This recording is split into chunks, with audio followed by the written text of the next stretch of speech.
Good morning friends. आज हम अपना जो वीएफएम है उसमें मॉड्यूल ए का यूनिट 3 जो हमारा correspondent banking and NRI accounts है इसका रिवीजन में कर रहे हैं। तो हमारा जो अब नेक्स्ट चैप्टर रह गया था फैसिलिटीज टू एनआरआई। एनआरआई को क्या क्या फैसिलिटीज मिलती हैं। एनआरआई को जो फैसिलिटीज है उसमें गवर्नमेंट ने जो फैसिलिटीज दी है उसके हिसाब से NRI can freely invest in shares and securities of Indian company. ये एक फैसिलिटीज है, उनको ध्यान रखेंगे। ये दोनों बेसिस पे हो सकता है, रिपेट्रिएशन और नॉन रिपेट्रिएशन बेसिस। ठीक है, as direct investment in share debentures offered by company और अंडर पोर्टफोलियो इन्वेस्टमेंट स्कीम। ठीक है, that is investment in secondary market through a recognised stock exchange. NRI एक तो हो गया फ्रीली इन्वेस्ट कर सकता है शेयर एंड सिक्योरिटीज में, किसके बेसिस पे, रिपेट्रिएशन और नॉन रिपेट्रिएशन बेसिस। ठीक है, फिर कहता है NRI can also invest in security other then shares and convertible debentures, दोनों में कर सकता है। ठीक है, अब कहता है, तो ध्यान रखिएगा, non resident Indian have been allowed to invest in India in various securities schemes and avenues so that precious foreign exchange earn by them is used for development of the country. लेकिन अब जो next जो मुद्दा है कि जो investment NRI से आता है वो रेगुलेट किसके द्वारा होगा, तो ये रेगुलेट होगा फॉरेन एक्सचेंज मैनेजमेंट रेगुलेशन फेरा 2000। ठीक है, is amended from time to time. These regulations covers issuance of security by Indian company or entity to a person outside India. ठीक है, नॉन रेजिडेंट क्या कर सकता है, फ्रीली इन्वेस्ट कर सकता है शेयर एंड सिक्योरिटीज में इंडियन कंपनीज में, other than share and securities convertible debentures में, किसके बेसिस पे, रिपेट्रिएशन और नॉन रिपेट्रिएशन बेसिस पे। जो भी इन्वेस्टमेंट करेगा इंडिया में वो किससे गवर्न होगा, फेरा रेगुलेशन 2000। ठीक है, investment in share and securities. Investment by NRI क्या हो सकता है, कैटेगराइज इन टू सेगमेंट्स। पहला होगा रिपेट्रिएशन, दूसरा नॉन रिपेट्रिएशन। तो जो हमने पढ़ा था शेयर और सिक्योरिटी में क्या है, वो रिपेट्रिएशन बेसिस भी हो सकता है, नॉन रिपेट्रिएशन बेसिस हो सकता है। ठीक है,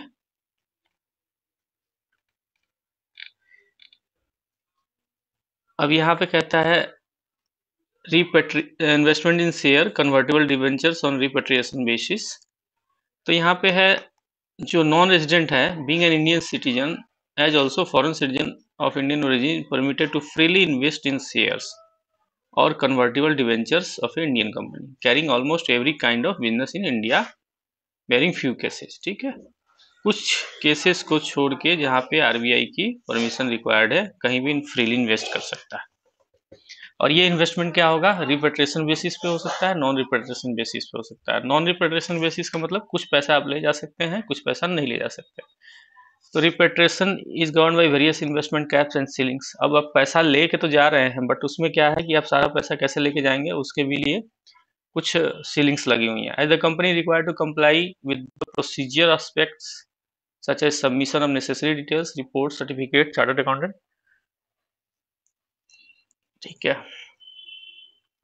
अब देखिए, the investment on repatriable basis can be made in share. Repatriable basis के ऊपर इन्वेस्टमेंट आप कहाँ डाल सकते हैं, शेयर्स में, बॉन्ड्स में, सिक्योरिटीज में, from the funds brought from the abroad in freely convertible currency और बाई डेट to NRE FCNR account of the investors. इसमें जो कहता है, next general permission has been granted under the regulation to any person resident outside India to purchase equity और preferential shares और convertible debentures of Indian company subject to condition of Indian cap. देखिए, अब investment तो कर सकता है लेकिन उसमें भी कैप लगा हुआ है। अब यहाँ पे कहता है कि शेयर्स एंड सिक्योरिटीज में जो इन्वेस्टमेंट होगा वो फर्दर फॉलोइंग कैटेगरी में डिवाइड होता है। पहला, इन्वेस्टमेंट अंडर एफडीआई। सेकंड होता है under portfolio investment scheme, PIS. Purchase and sale of shares on non repatriable basis, purchase of sale and security other than the share and convertible debentures of an Indian company. आप जो है shares and securities को जो investment होता है वो 4 types में divide होता है।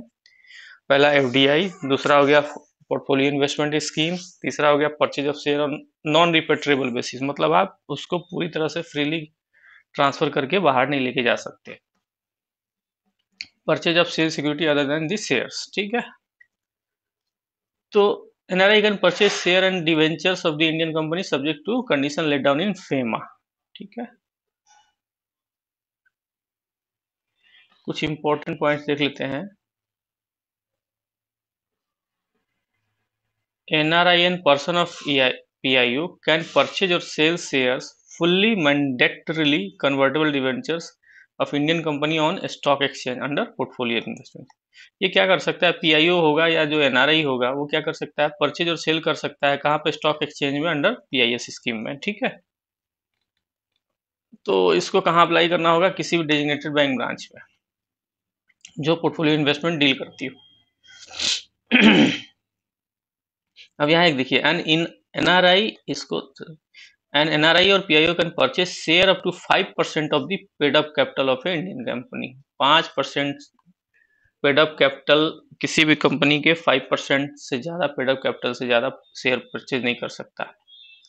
और फिर कहता है एनआरआई और PIO together can not purchase more than 10% of A paid up capital value of the company. लेकिन एक तो हो गया paid up capital of Indian company के पेड अप कैपिटल के 5% से ज्यादा नहीं दे सकता, लेकिन अगर एनआरआई और पीआईओ दोनों मिल गए तो क्या है, वैल्यू ऑफ द कंपनी का 10% से ज्यादा परचेज नहीं कर सकते। ये ध्यान में रखिएगा, इंपॉर्टेंट पॉइंट है, ठीक है।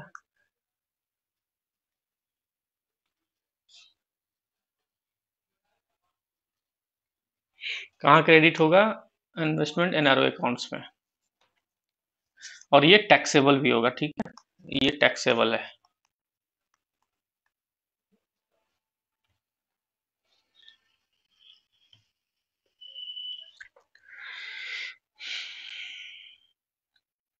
नेक्स्ट जो आता है अदर इन्वेस्टमेंट स्कीम जो है हमारी, इसमें क्या होगी, अदर इन्वेस्टमेंट एवेन्यूज, ये हमारा कर सकता है यूनिट्स ऑफ यूटीआई और म्यूचुअल फंड्स ले सकता है। NRI are permitted to invest in units of UTI or other mutual funds on repatriable as well as non-repatriable basis। Company deposits में लगा सकता है। NRI are permitted to invest in company deposit on repatriable basis, ठीक है। रिपेट्रिएबल मतलब आप जो invest करेगा वो पूरा फ्रीली जो है फिर से वापस लेके जा सकता है, बैक।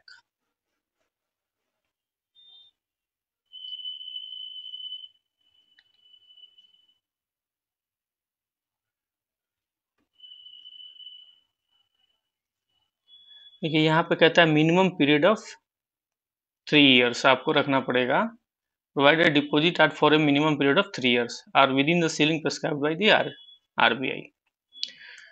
उसके बाद है इन्वेस्टमेंट इन पार्टनरशिप फॉर्म और प्रोप्राइटरशिप फॉर्म। अब एनआरआई को परमिट है, आप ध्यान रखें, पार्टनरशिप फॉर्म और प्रोप्राइटरशिप फॉर्म में जो है ना, इन्वेस्ट कर सकता है by way of capital contribution, ठीक है। The concern provided the concern is not engaged in agriculture, plantation activity और रियल एस्टेट बिजनेस और डीलिंग इन इमूवेबल प्रॉपर्टी। ये 4 चीजों में जो प्रोप्राइटरशिप या पार्टनरशिप फॉर्म है, ठीक है ना, agri, plantation, real estate and immovable property का बिजनेस, तो ये 4 चीजों को छोड़ के जो है अगर कोई फर्म जो है बिजनेस कर रही है तो उसमें इन्वेस्टमेंट कर सकता है एनआरआई। इन्वेस्टमेंट इन इमूवेबल प्रॉपर्टी, ठीक है, इन्वेस्टमेंट इन इमूवेबल प्रॉपर्टी, ठीक है। कहता है पर्सन रेसिडेंट आउटसाइड इंडिया, ठीक है, मतलब अगर who is citizen of India is permitted to acquire any property in India other than agriculture. NRI जो है या एनआर जो भी है, ये क्या प्रॉपर्टी एक्वायर कर सकता है, बट एग्रीकल्चर और प्लांटेशन से रिलेटेड एक्टिविटी नहीं होनी चाहिए। NRI can acquire such property out of fund received in India by way of inward remittance from any place outside India। वो किस पैसे से कर सकता है, जो भी फॉरेन फॉरेक्स आएगा उसका, या जो इनवर्ड रेमिटेंस होंगी आउटसाइड इंडिया से, तो जो उसका बैलेंस बचेगा उसके NRE रूपी अकाउंट में और फॉरेन करेंसी अकाउंट में, उससे ही वो परचेज कर सकता है। NRI can acquire such property by way of gift by a person resident in India. कोई भी प्रॉपर्टी एक्वायर कर सकता है किस ढंग से, गिफ्ट के रूप में भी किसी रेजिडेंट ऑफ इंडिया से, और from a person resident outside India who is a citizen of India from a person of Indian origin. ठीक है। NRI can also acquire immovable property in India by way of inheritance from person resident outside India। अब मान लीजिए कोई भी person है resident out है, person जो है इंडियन ओरिजिन का, वो बाहर में रेसिडेंट रिसाइड कर रहा है, तो वो एनआरआई जो है इनहेरिटेंस के रूप में उससे रिलेटेड है, तो वो फिर प्रॉपर्टी एक्वायर कर सकता है। अब एक चीज और है, ये सारी चीजें तो एक्वायर कर सकता है, बट अगर चाहे कि हम उसको सेल करें और बाहर लेके जाएं तो क्या होगा? तो repatriation of sale proceeds of immovable property. The bank are allowed to permit repatriation of sale proceeds of immovable property other than agricultural land, a plantation of farmhouse by NRI। मतलब ये तीन चीजों को छोड़ के अगर वो उसके पास प्रॉपर्टी है तो अगर उसको सेल करता है तो जो अमाउंट उसकी बचती है वो उसको फॉरेन में लेके जा सकता है जहां का वो सिटीजन है। ठीक है, या जहां रिसाइड कर रहा है। ठीक, तो कहता है the property so acquired was in accordance with the foreign exchange law. जो प्रॉपर्टी उसने एक्वायर्ड करी थी वो फॉरेन एक्सचेंज लॉ के अनुसार है, in force from time to time acquisition by them. Second क्या है, the sale proceed required to be repatriated does not exceed the foreign exchange brought into the acquire. तो जो फॉरेन एक्सचेंज वो लेके आया था जिससे उसने प्रॉपर्टी खरीदी थी, तो जो रिपेट्रिएशन होगा उससे ज्यादा नहीं हो सकता है जो इनवर्ड में आए थे उसके खरीदने के लिए। In case of residential property, repatriation of sale proceeds is restricted to not more than 2 property। अब कोई भी रेजिडेंशियल प्रॉपर्टी उसने 2, 3, 4, 5 ले लिए, बट 2 प्रॉपर्टी से ज्यादा का वो सेल का अमाउंट नहीं भेज पाएगा। अब कहता है bank are now permitted to allow repatriation of fund out of balance held by NRE in their non-resident account up to $1 million पर फाइनेंशियल ईयर। तो बैंक कहता है, बैंक जो है परमिट कर सकता है रिपेट्रिएशन ऑफ फंड जो उसके एनआरआई अकाउंट में है, लेकिन कितना?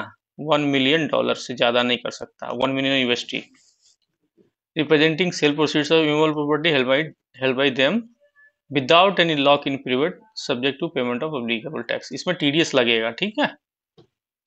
Further, non resident Indian is also permitted to acquire any commercial or other property which is incidental or necessary to his business interest in, like branch office which is permitted under the law of land। ठीक है, ये जितने country के लोग हैं, अब देखिए, citizen of Pakistan, Bangladesh, Sri Lanka, Afghanistan, China, Nepal, Macau, Hong Kong respective of their residential status can not without prior permission to RBI. ये बिना आरबीआई के प्रायर परमिशन के कोई भी प्रॉपर्टी, इमूवेबल प्रॉपर्टी इंडिया में अक्वायर नहीं कर सकते अदर देन लीज। वो भी जो है लीज 5 ईयर से ज्यादा का नहीं होगा। Foreign national of non resident origin who is resident of India accept in countries listed above can acquire immovable property in India. ठीक है, इनको छोड़ के बाकी लोग कर सकते हैं। अदर इन्वेस्टमेंट में क्या होगा? Non resident Indian can purchase without limit. क्या? पहला, on repatriation basis government security खरीद सकता है other than bearer security, treasury bills और unit of domestic mutual funds. ये क्या है? बिना किसी लिमिट के खरीद सकता है। ठीक है, और रिपेट्रिएट कर सकता है। Bond issued by public sector undertaking in India, shares in PSE being disinvested by government of India. तो इसका वो फुल बिना किसी लिमिट के परचेस कर सकता है रिपेट्रिएशन बेसिस पर। मतलब जो खरीदेगा बाद में मैच्योर हो गई तो फिर उसको अमाउंट को जो है ना बैक लेके जा सकता है। और नॉन रिपेट्रिएशन बेसिस पे क्या होगा? Dated government security other than bearer security और ट्रेजरी बिल और यूनिट डोमेस्टिक म्यूचुअल फंड्स। ठीक है, सेम हो गया जो फर्स्ट में था। Unit of money market mutual fund in India and national plan saving certificate. अब एक चीज तो और है, ये इतने चीजों में इन्वेस्टमेंट कर सकता है, ले जा सकता है, सब कुछ कर सकता है, बट अगर इसके पास कोई, इसने जो डिपॉजिट्स या गारंटी या ले रखा है थर्ड पार्टी एडवांस, तो इसको थर्ड पार्टी एडवांस मिलेगी कि नहीं? तो loan against non resident deposit can be guaranteed in India to the account holder और third party subject to usual norms. Loan दे सकते हैं इसको, लेकिन उसका क्या कंडीशन है कि वो री लैंडिंग के लिए यूज नहीं होगा। Carrying on agriculture, plantation activity और इन्वेस्टमेंट इन रियल एस्टेट, तीन चीजों को छोड़ के उसके साथ कंडीशन रहेगा कि वो नहीं यूज कर सकता। AD can sanction authorise dealer loan in India to the account holder third party without any limit, बिना किसी लिमिट, कोई लिमिट नहीं है, ठीक है, subject to usual margin requirement. This loan can not be repatriated outside India. ये loan क्या है, यहीं पे मिलेगा, यहीं पे उसको क्लोज करना है, आप रिपेट्रिएट नहीं कर सकते, ठीक है। In case of loan sanction to a third party there should be no direct और इनडायरेक्ट फॉरेन एक्सचेंज कंसिडरेशन और for the non resident depositor agreeing to please his deposit to enable the resident enable individual form company and obtain such facility.